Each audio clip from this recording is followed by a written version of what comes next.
తెలంగాణ ప్రభుత్వం భూభారతి పోర్టల్ తెచ్చింది. దీని ద్వారా ఎలాంటి సేవలు అందుతాయో, వాటికి ఎంత ఛార్జీలు ఉంటాయో తెలుసా? తెలంగాణలో ఉన్న భూములకు సంబంధించి సమగ్ర వివరాలు అందులో అందుబాటులో ఉండేలా ఈ పోర్టల్ని రూపొందించారు. భూభారతి పోర్టల్ ద్వారా రైతులకు కొత్త పాస్ పుస్తకాలు జారీ చేస్తారు.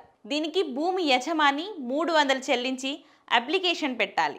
భూభారతి పోర్టల్లో నిర్దేశించిన నమూనాలలో మ్యూటేషన్ దరఖాస్తు కోసం ఎకరానికి 2500 చొప్పున చెల్లించాల్సి ఉంటుంది.